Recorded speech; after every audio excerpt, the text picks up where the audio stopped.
Hello दोस्तों, आज मैं एक्सप्लेन करूंगी a little thing called first love का एपिसोड 32। और अगर अभी तक आपने पिछले एपिसोड्स की एक्सप्लेनेशन नहीं देखी तो उनका लिंक आपको डिस्क्रिप्शन बॉक्स में मिल जाएगा।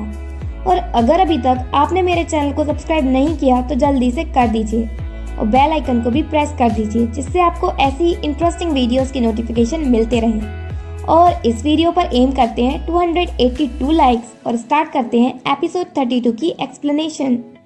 यूनियन और म्याओ म्याओ साथ में घूम रहे थे और अपना स्वीट मोमेंट एंजॉय कर रहे थे। तभी वो दोनों अलोन और सैड काइतो को देखते हैं, पर काइतो उन्हें नोटिस नहीं करता। यूनियन म्याओ म्याओ से कहता है, मुझे नहीं पता था कि काइतो ऐसे रिएक्ट करेगा हिचन के डिसीजन में। म्याओ म्याओ भी ये देखकर अमेज्ड होती है। देन म्याओ म्याओ फैशन डिपार्टमेंट में चली जाती है अपने प्रोजेक्ट वर्क को कंप्लीट करने और यूनियन काइतो के पास जाता है। म्याओ म्याओ फैशन डिपार्टमेंट में प्रोजेक्ट वर्क करती है लेट नाइट तक। लिंचिया और हेशिन उसके लिए वहीं फूड लेकर जाती हैं और कहती हैं कि म्याओ म्याओ एक्सचेंज स्टूडेंट प्रोग्राम के लिए कितना हार्ड वर्क कर रही है। वो लोग हेशिन के जाने के बारे में भी बात करते हैं और म्याओ म्याओ हेशिन से काइतो के बारे में भी पूछती है। हेशिन कहती है वो मेरे बिना खुश है। म्याओ म्याओ कहती है पर जब से काइतो को पता चला है कि तुम बाहर जा रही हो वो खुश नहीं है। और लिंचिया म्याओ म्याओ ने ये भी नोटिस किया है कि अब काइतो हेशिन को डिफरेंटली ट्रीट करने लगा है। हेशिन भी सोचती है कि उसने रीडिंग पेन्स टाइम पर डिलीवर करने में उसकी हेल्प की थी, पर वो अपनी इन थॉट्स को साइड में रख देती है और कहती है मैं बात बात पर मूड स्विंग होने वाले काइतो को झेल नहीं सकती। इधर यूनियन भी काइतो से बात करता है और काइतो से कहता है मैं मूडी नहीं हूँ, और वो हेशिन है जो दूसरों की फीलिंग्स नहीं समझती। यूनियन पूछता है हेशिन दूसरों की फीलिंग्स नहीं समझती या तुम्हारी नहीं समझ रही। काइतो एक्सक्यूज बनाता है, कहता है बस मुझे उसकी चिंता है क्योंकि वो बहुत दूर जा रही है और वो अपना ख्याल नहीं रख पाएगी। और काइतो यूनियन से कहता है तुम उसकी साइड इसलिए ले रहे हो क्योंकि वो तुम्हारी कजिन है। यूनियन कहता है मैं तुम्हारा भी तो ब्रदर हूँ। देन म्याओ म्याओ को लेने जाने से पहले यूनियन काइतो से कहता है तुम केयरफुली सोचो कि तुम हेशिन को जाने देना क्यों नहीं चाहते। और फिर यूनियन चला जाता है। Then union fashion design classroom में जाता है तो हेशिन और लिंचिया वहां से चली जाती हैं, जिससे वो 2 पर्सन के वर्ल्ड को डिस्टर्ब ना करें।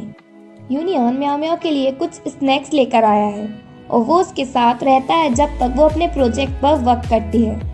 म्याओ म्याओ यूनियन से कहती है कि इस एक्सचेंज प्रोग्राम ने मुझे रियलाइज कराया है कि ये मेरे लिए ग्रेट अपॉर्चुनिटी है खुद को चैलेंज के लिए, और मुझे रियलाइज हुआ है कि मुझे अभी बहुत कुछ सीखना है इस फील्ड में। यूनियन कहता है पहले मुझे लगा था कि तुम अब्रॉड मेरे लिए जाना चाहती हो, मैं खुद को ज़्यादा ही इम्पोर्टेंट समझ रहा था। म्याओ म्याओ कहती है तुम भी मेरे लिए इम्पोर्टेंट हो और मैं अब्रॉड तुम्हारे लिए ही जाना चाहती थी, पर अब खुद के लिए भी। नेक्स्ट डे लिंचिया म्याओ म्याओ और फांगशिया हेशिन को बाहर छोड़ने जाती हैं। फांगशिया वांगी से बात करती है और उन गर्ल्स को बताती है कि वांगी को काइतो का कोई पता नहीं है और ना ही वो अपना फोन उठा रहा। शायद काइतो हेशिन को छोड़ने जाना नहीं चाहता। म्याओ म्याओ हेशिन से थोड़ा वेट करने को कहती है। हेशिन कहती है मैंने काइतो का सालों वेट किया है पर अब नहीं करूँगी, और फिर हेशिन चली जाती है। हेशिन अपना लगेज बस में रखवाती है और बस के अराउंड देखती है, शायद वो काइतो को देखना चाहती है। फाइनली काइतो वहां पहुंच जाता है और उसे बैग देता है और कहता है इसमें मैंने तुम्हारे लिए कुछ जरूरी सामान रखा है। हेशिन बैग लेकर जाने लगती है। काइतो कहता है मुझे तुमसे कुछ कहना है। हेशिन कहती है तुम मुझे कॉल करके बता देना, और हेशिन जाने के लिए टर्न होती है और काइतो जोर से कहता है कि वो उसे लाइक करता है। ये सुनते ही हेशिन रुक जाती है और हेशिन इस कन्फेशन से ज्यादा खुश नहीं लगती। हेशिन कहती है मुझे नहीं लगता कि तुम मुझे सच में लाइक करते हो, बस तुम मुझे अपने आसपास चाहते हो और तुम्हें आदत नहीं है कि मैं तुम्हें इग्नोर करूं। काइतो कहता है चाहे तुम बिलीव करो या नहीं, पर मैंने तुमसे जो भी कहा है वो सच है। हेशिन कहती है तो मैं तुम्हें सच में रिजेक्ट करती हूँ, और हेशिन काइतो को डंप करके चली जाती है। बस में हेशिन काइतो का दिया हुआ बैग ओपन करती है और उसमें मिनी फैन है, मेडिसिन है और स्किन केयर क्रीम्स का बॉक्स है। सडनली हेशिन को रीडिंग पेन्स के कुरियर बॉय का कॉल आता है और वो कहता है काइतो ने हमसे ट्राईसाइकिल बोरो की थी पेन्स डिलीवर करने के लिए, तो वो कब तक हमें वापस देगा। इसका मतलब काइतो ने वो डिलीवरी खुद की थी। वो पेन्स कलेक्ट करने दूसरी सिटी गया और उसकी ई बाइक पर पूरे बॉक्सेस नहीं आ पाए, इसलिए उसने उनकी ट्राईसाइकिल बोरो की थी और अपनी ई बाइक उनको ऐसा कोलेट्रल दे गया। सारी बात पता चलने के बाद हेशिन काइतो को कॉल करती है, पर उसका नंबर आउट ऑफ रीच रहता है। हेशिन अज्यूम करती है कि शायद काइतो उससे गुस्सा है, और सच में काइतो गुस्से में अपने रूम में जाता है और वहाँ वांगी होता है और वो काइतो से पूछता है कि वो अपने कॉल्स का आंसर क्यों नहीं दे रहा। काइतो उसे अपना टूटा हुआ फोन दिखाता है, तो इसी वजह से वो वांगी और हेशिन का कॉल रिसीव नहीं कर पा रहा था। और काइतो को काफी उकसाने के बाद वो वांगी को बताता है कि हेशिन ने उसे रिजेक्ट कर दिया। इधर बस में हेशिन रिग्रेट करती है कि उसने काइतो से इतना कुछ क्यों बोला। म्याओ म्याओ और यूनियन साथ में खाते हैं कैफेटेरिया में। म्याओ म्याओ बहुत फास्ट खाती है क्योंकि उसके डिपार्टमेंट के रूम सभी भर चुके हैं पीपल से, और अगर उसने जल्दी नहीं की तो रूम में स्टडी के लिए प्लेस नहीं बचेगी। यूनियन उसे बताता है कि मॉडल क्लासरूम एम्प्टी है, इसलिए तुम आराम से खाओ। देन यूनियन और म्याओ म्याओ मॉडल क्लासरूम में वर्क स्टडी करते हैं और नेक्स्ट सीन भी उनके हमें मॉडल क्लासरूम में ही दिखाए जाते हैं। यूनियन उसे बीच बीच में खिलाता भी है, और जब एक बार म्याओ म्याओ की फिंगर में लग जाती है तो यूनियन ही मेडिसिन लगाता है। और जब स्टडी करते करते यूनियन सो जाता है तो म्याओ म्याओ उसके पास बैठकर बस उसे देखती रहती है। लिनशिया हेशिन को कॉल करती है और उससे पूछती है तुम वापस कब आओगी, क्योंकि अब तो टर्म भी एंड होने वाला है। और लिनशिया हेशिन को ये भी बताती है कि म्याओ म्याओ बहुत बिजी है क्योंकि वो आइलेट्स की भी प्रिपरेशन कर रही है। लिनशिया कहती है मैं इतनी अकेली हो गई हूँ कि इवन मैं मैंगफेई को भी मिस करती हूँ।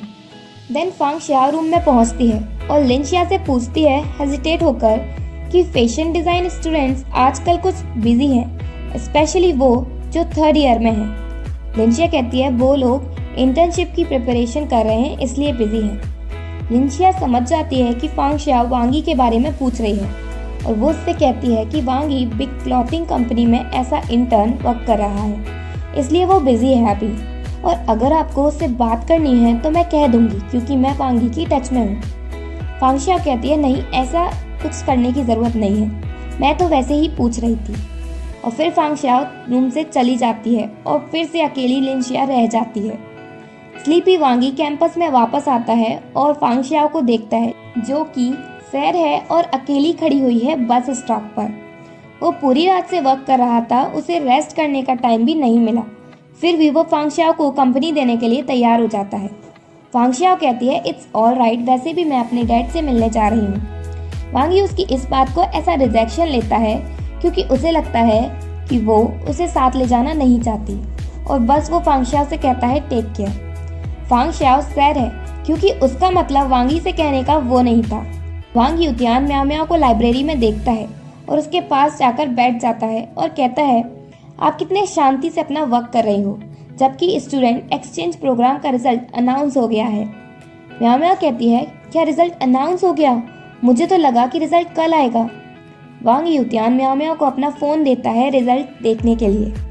इधर यूनियन और अदर स्टूडेंट्स आर्किटेक्ट टीचर के साथ मॉडल क्लासरूम में हैं और वो सभी फांग एंटरप्राइज के प्रोजेक्ट पर बात कर रहे हैं। एक स्टूडेंट पूछता है जब फांग एंटरप्राइज ऑलरेडी आपको प्रोजेक्ट दे चुका है तो वो फॉरेन आर्किटेक्ट के साथ कोलैबोरेट क्यों कर रहा है। आर्किटेक्ट टीचर कहते हैं ये फांग एंटरप्राइज की स्ट्रेटजी है, लोकल और फॉरेन आर्किटेक्ट के कोलैबोरेशन से बेस्ट डिजाइन मिलेगा। पर स्टूडेंट्स वरी करते हैं डिफरेंट ओपिनियन की। आर्किटेक्ट टीचर स्टूडेंट से कहते हैं कि कोलैबोरेशन हमेशा वर्क का पार्ट होता है, इसलिए आर्किटेक्ट टीचर ने यूनियन और अदर स्टूडेंट्स को इस प्रोजेक्ट का पार्ट बनाया है और ये प्रोजेक्ट उन सब के लिए ग्रेट अपॉर्चुनिटी भी है। पर आर्किटेक्ट टीचर को सही नहीं लगता क्योंकि यूनियन इस प्रोजेक्ट को फिनिश करने से पहले ही यूके चला जाएगा स्टूडेंट एक्सचेंज प्रोग्राम के लिए। देन आर्किटेक्ट डिपार्टमेंट से बाहर जाते टाइम यूनियन को म्याओ म्याओ का कॉल आता है और वो उसे बताती है कि उसे एक्सेप्ट कर लिया गया है स्टूडेंट एक्सचेंज प्रोग्राम के लिए। यूनियन पूछता है तुम अभी कहाँ हो और वो उससे मिलने लाइब्रेरी जाता है। म्याओ म्याओ बहुत ही ज़्यादा खुश है और यूनियन भी म्याओ म्याओ के लिए बहुत खुश है। देन वो दोनों लाइब्रेरी के अंदर जाते हैं म्याओ म्याओ का सामान लेने और यूनियन देखता है कि म्याओ म्याओ वांग यूतियान के साथ बैठी थी।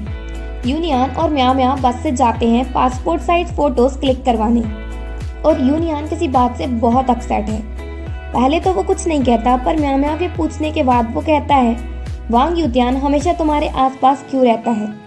म्याओ म्याओ सब समझ जाती है और उसका हाथ पकड़ती है और उसके शोल्डर पर सर रखती है। इससे यूनियन के फेस पर स्माइल आ जाती है।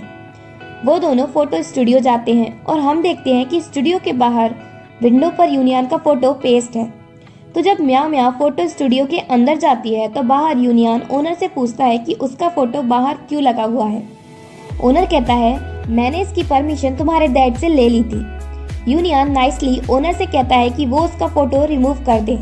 ओनर मान जाता है, पर जब म्याओ म्याओ बाहर आती है तो ओनर यूनियन से कहता है कि तुम्हारी गर्लफ्रेंड ने कहा है कि उसकी फोटो तुम्हारे फोटो के साथ लगा दे, पर तुमने तो इसको हटाने को कहा है। यूनियन कहता है, इट्स ओके, आप उसे लगी रहने दो। यूनियन म्याओ म्याओ को घर छोड़ने जाता है। यूनियन म्याओ म्याओ से पूछता है, तुम मुझे क्यों देख रही हो? म्याओ म्याओ उसे थैंक्स कहती है क्योंकि उसने ही म्याओ म्याओ को बेटर पर्सन बनाया। यूनियन म्याओ म्याओ से कहता है, तुम मुझे किस करो अपना एप्रिसिएशन दिखाने के लिए।